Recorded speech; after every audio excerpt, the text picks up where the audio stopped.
অনেকগুলো হাসি হয়ে উঠুক আমাদের পথ চলার অনুপ্রেরণা। North east cancer hospital, world class cancer treatment in Sylhet.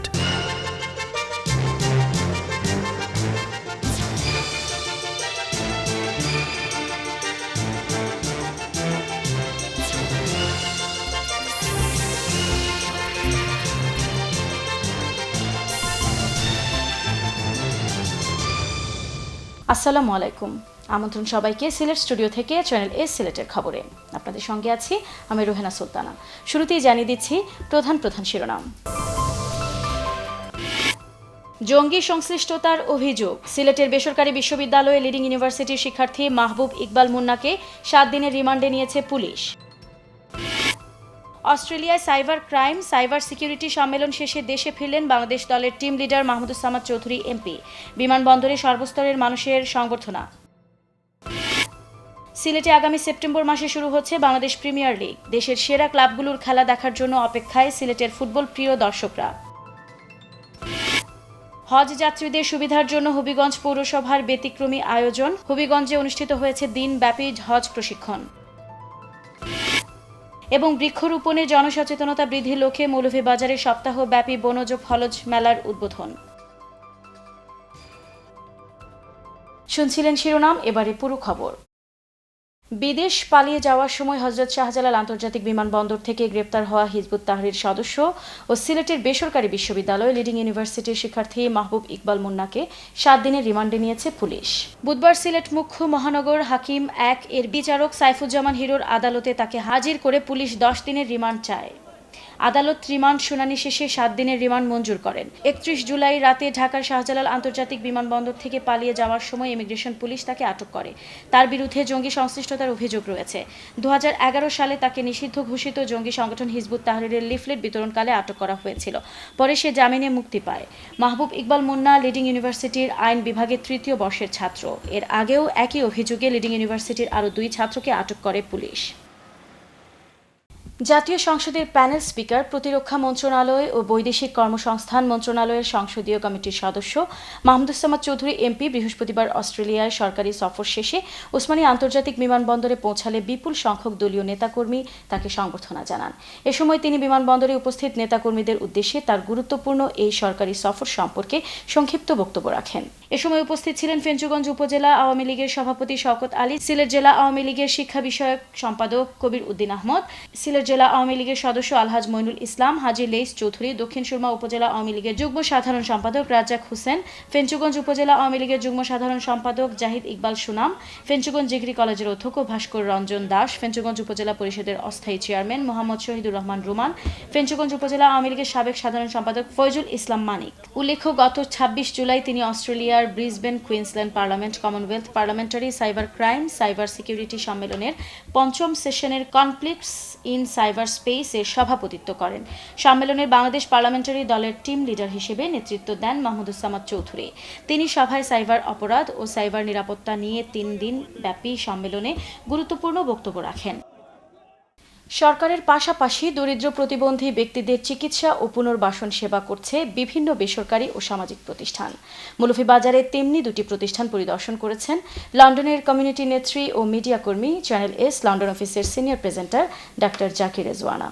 প্রতিবন্ধিতা প্রতিরোধে চিকিৎসা ও পুনর্বাসনের কাজ করছে সিআরপি বাংলাদেশ। আর এই প্রতিষ্ঠানের একটি শাখা রয়েছে মৌলভীবাজার শহরের পুরাতন হাসপাতাল সড়কে। সেখানে দরিদ্র মানুষের physician consultancy, physiotherapy, occupational therapy, stroke ও সেরিব্রাল পলসি আক্রান্ত শিশুদের চিকিৎসা সেবা দেওয়া হয়। প্রতিদিন 25-30 জন রোগী সেবা নেন এখান থেকে। সম্প্রতি এই প্রতিষ্ঠানের কার্যক্রম পরিদর্শন করেন লন্ডনের কমিউনিটি নেত্রী ও মিডিয়া কর্মী ডক্টর জাকির রেজওয়ানা। এ সময় জাকির রেজওয়ানাকে সিআরপির কার্যক্রম সম্পর্কে অবগত করেন কর্তৃপক্ষ। সিআরপি কর্তৃক দরিদ্র প্রতিবন্ধী মানুষের ফিজিওথেরাপি, অর্থোপেডিক, নিউরোলজিক্যাল চিকিৎসা সেবার প্রশংসা করেন ডক্টর জাকির রেজওয়ানা। তবে এই ধরনের উদ্যোগকে টিকিয়ে রাখতে দেশীয় প্রবাসী মানুষের এগিয়ে আসার তাগিদ দেন তিনি। পরে তিনি মৌলভীবাজার সদর উপজেলার বলিয়ারবাগ গ্রামে মানুষের জন্য নামে আরেকটি প্রতিবন্ধী সেবা প্রতিষ্ঠান পরিদর্শন করেন।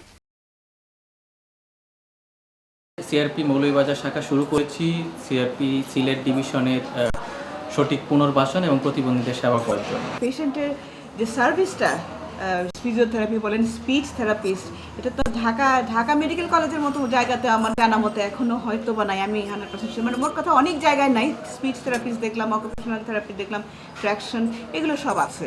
বাংলাদেশ পুলিশ টিআরসি দ্বিতীয় ব্যাচ পুলিশ ট্রেনিং সেন্টার নোয়াখালীর সংযুক্ত প্রশিক্ষণ কেন্দ্র আরআরএফ সিলেট শাখার 6 মাস মেয়াদী মৌলিক প্রশিক্ষণ শেষে সমাপনী কুচকাওয়াজ অনুষ্ঠান শেষ হয়েছে। চলতি সপ্তাহে সিলেটের লালা বাজারে পুলিশ প্যারেড গ্রাউন্ডে অনুষ্ঠিত কুচকাওয়াজ অনুষ্ঠানে প্রধান অতিথি হিসেবে উপস্থিত ছিলেন বাংলাদেশ পুলিশ সিলেট রেঞ্জের ডিআইজি মোহাম্মদ মিজানুর রহমান পিপিএম। প্রধান অতিথির বক্তব্যে ডিআইজি বলেন, দেশের অভ্যন্তরীণ শান্তি শৃঙ্খলা রক্ষা, উন্নয়ন, জননিরাপত্তা ও আর্থিক কল্যাণ নিশ্চিত করতে বাংলাদেশ পুলিশ বাহিনী নিরলসভাবে কাজ করে যাচ্ছে এবং জঙ্গিবাদ ও সন্ত্রাসবাদের আন্তর্জাতিক এবং স্থানীয় পরিস্থিতি মোকাবেলায় পুলিশের রয়েছে অনন্য ভূমিকা। সম্প্রতি জঙ্গি দমনে বাংলাদেশ পুলিশ বাহিনীর অকুতোভয় সদস্যগণ শাহাদাত বরণ করে দেশপ্রেমের যে উজ্জ্বল দৃষ্টান্ত রেখেছেন, যা সর্বস্তরের জনমনে ব্যাপক আস্থা অর্জন করেছে। 6 মাস মেয়াদী মৌলিক প্রশিক্ষণে 334 জন পুলিশ কনস্টেবল, এর মধ্যে যারা বিভিন্ন বিষয়ে ভালো করেছেন তাদেরকে পুরস্কার তুলে দেন ডিআইজি। কুচকাওয়াজ অনুষ্ঠানে অন্যান্যের মধ্যে আরও উপস্থিত ছিলেন সিলেট জেলা পুলিশ সুপার মনিরুজ্জামান, আরআরএফ সিলেটের commandant SP Mohammad Mahmudur Rahman PPM, Sylhet জেলা বিশেষ শাখার অতিরিক্ত police super Sugyan Chakma, Sylhet metropolitan পুলিশের উপকমিশনার মোহাম্মদ রহমতুল্লাহ, সিনিয়র সহকারী পুলিশ সুপার কাজী মোহাম্মদ শুয়াইব সহ সিলেট বিভাগের পুলিশের ঊর্ধ্বতন কর্মকর্তা। সিলেটের খবরে নিচ্ছি ছোট্ট একটা বিরতি, আমাদের সঙ্গেই থাকুন। ফিরে এসে অন্যান্য খবরের সাথে দেখবেন। সিলেটে আগামী সেপ্টেম্বর মাসে শুরু হচ্ছে বাংলাদেশ প্রিমিয়ার লিগ। দেশের সেরা ক্লাবগুলোর খেলা দেখার জন্য অপেক্ষায় সিলেটের ফুটবল প্রিয় দর্শকরা। হজ যাত্রীদের সুবিধার জন্য হবিগঞ্জ পৌরসভার ব্যতিক্রমী আয়োজন, হবিগঞ্জে অনুষ্ঠিত হয়েছে দিনব্যাপী হজ প্রশিক্ষণ। এবং বৃক্ষরোপণে জনসচেতনতা বৃদ্ধির লক্ষ্যে মৌলভীবাজারে সপ্তাহব্যাপী বনজ ফলজ মেলার উদ্বোধন।